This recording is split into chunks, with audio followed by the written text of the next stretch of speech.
Well, congratulations, Governor Noem. You are almost done. Okay. We've been through a lot of questions. I think you've handled the questions very well. And I'm going to ask a couple of questions, and I think the ranking member has a few, and I think we'll be done very shortly. I think a lot of Americans, including some conservatives, misunderstand the First Amendment. They think the First Amendment says that Facebook has to publish my opinion, or the Wall Street Journal has to publish my opinion, or we need to force them to be fair.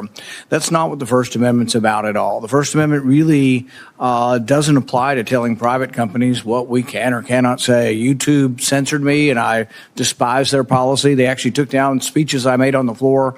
But really, I don't have a legal recourse other than I can complain about YouTube being unfair and not hosting, both sides of an issue. However, with the government, though, there is a rule. The First Amendment specifically says Congress shall pass no law banning or abridging speech.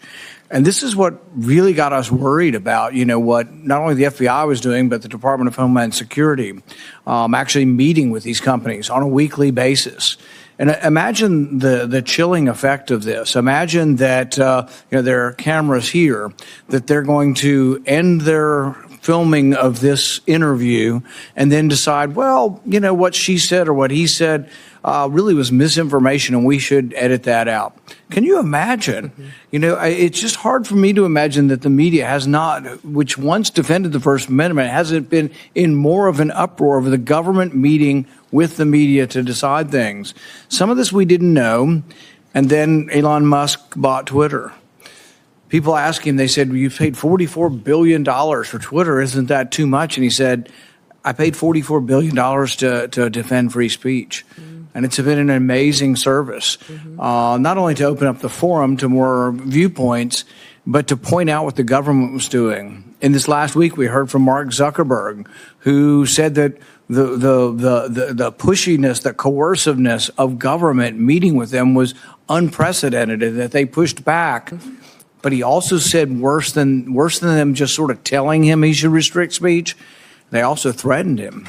They threatened to come after him through antitrust law. They threatened to remove parts of, Section 230 of the liability protection. Just to imagine this bully nature of government. And I know you're opposed to that, but if you're confirmed and you're in a position of saying, we're just no longer sending people to meet with media. And the way I describe it is to talk about constitutionally protected speech, because some will say, oh, well, what about,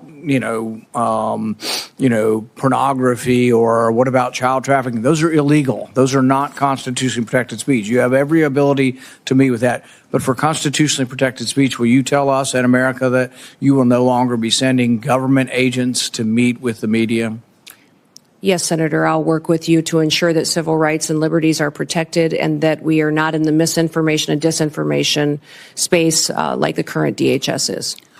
The only other thing I would ask on this basis is we will send requests. We sent requests previously, sometimes and often bipartisan requests for information.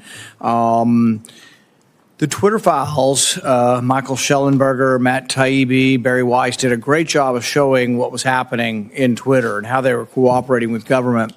I think the other investigation that needs to occur is who were the people in government they were talking to? Do they still work at DHS?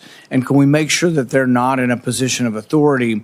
And this is not something I'm going to tell you to do. It's just a request that you have your own investigation, that you have people who work for DHS to say, we are going to look for people who are bringing their political bias to work and trying to influence speech and restrict speech based on their bias, and help us in rooting that out and making sure that these people never again have that responsibility, because I think that I don't think there's ever been anything like this as far as the restriction of speech. And I think the election is largely going to stop and tilt things the other way.